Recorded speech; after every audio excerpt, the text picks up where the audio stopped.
I'm your host, Justin Ciardullo, a.k.a. The Nomad.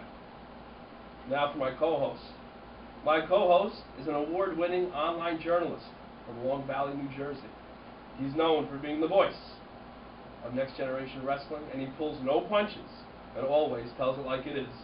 I'm talking about the original, yet controversial, Rod Steed. Thank you, Justin. I want to say that I'm very glad to be here, and I'm excited to be here too. But I'm more excited about announcing our guest host for this week. He's got a twice-weekly show right here on WVOX called Environmentally Sound.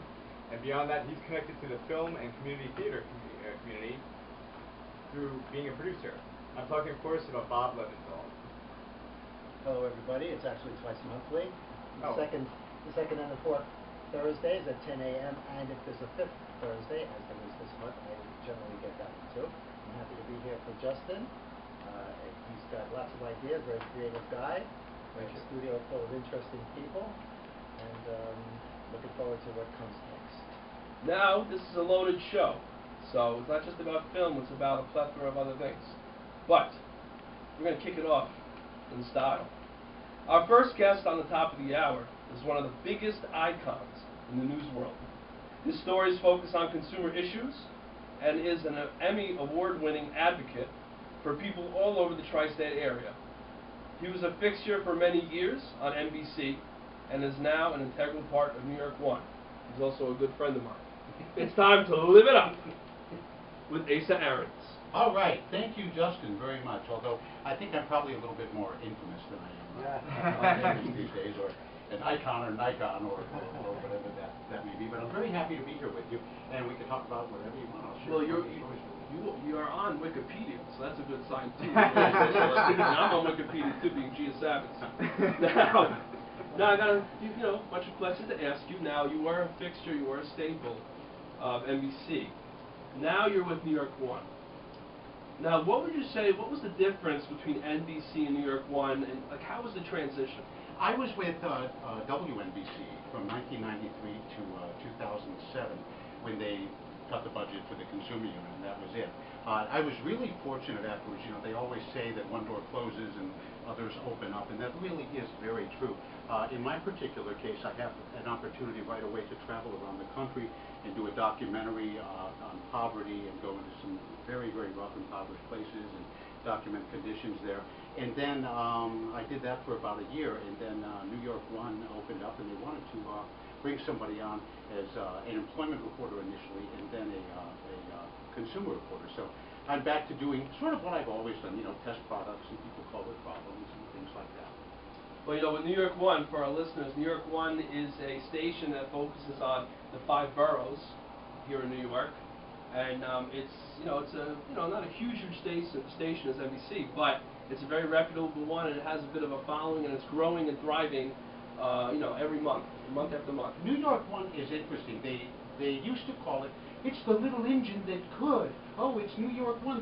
Well, now it's the little engine that blows all the other trains off the track.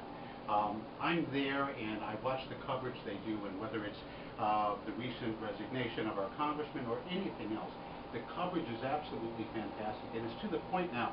If I were in New York and there was an emergency or something was happening, I would turn to New York One, and that's what a lot of people do. And also for our listeners, New York One is not really controversial, but it was the set for Oz on HBO. They did film Oz over there. Yeah. So that's a bit, But overall, New York One is very reputable. Do you have a jail in the studio? I think so, yeah. The jail. I think the jail is in the executive producer's office.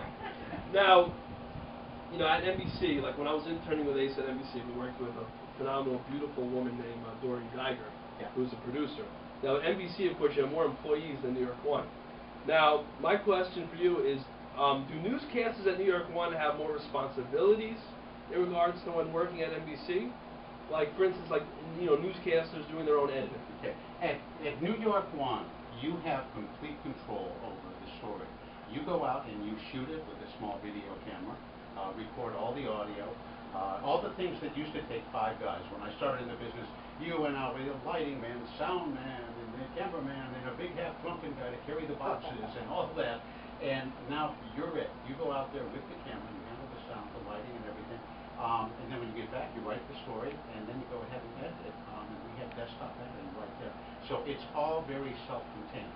People have asked me many times, who knew me at NBC, they'll say, don't you miss your producer, and don't you miss your shooter, and don't you miss your office, and don't you miss all these different things? And how about your car service? Do you miss that? And I go, yeah, I miss the car service. That's really about it. Because the rest of it you can live without. And I'm sure you miss Douglas Jesse, the yes, I do. photographer. I you do loved miss driving that. with him. He was fun. He was over the top. Now, I know you were actually an integral part of one of the episodes of Watching the Detectives.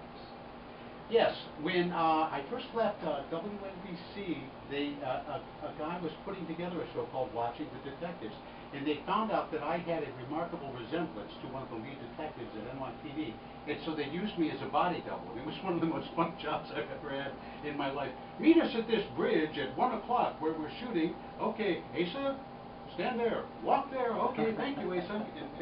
And that would be it, but I was in several episodes for that. Long shots, walking shots of from the detectives. It was fun. Well, getting back to Ace's involvement at NBC, when I was interning there, I put a number of the people in that station into a state of shock when I put on my resume that I was a professional wrestler doing the whole Gia Savage gimmick. So that was, they're like, did you see this guy's resume? And Ace is like, yeah. Justin, Yeah. can I ask you a question? What did you dress up as Gia Savage? Oh, well, in wrestling or in NBC?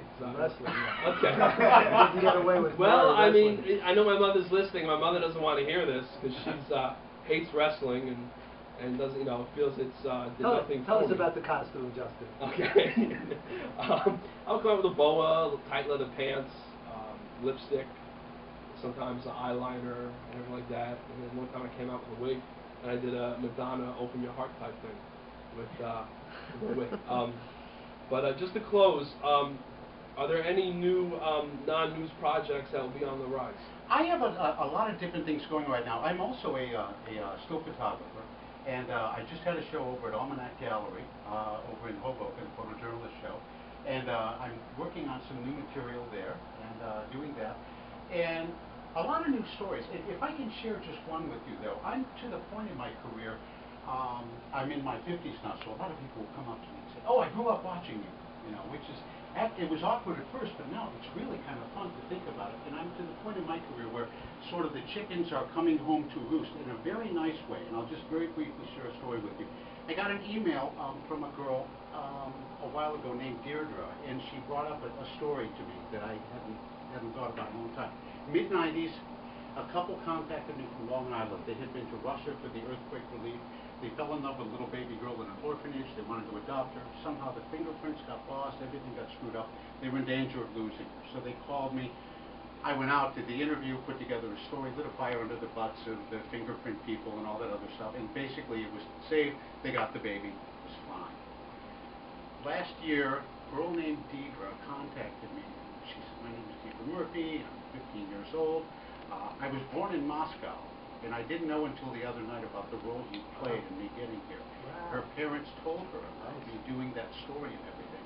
And she wrote to me just to thank me. She said, "Thank you for being instrumental in bringing me into this country.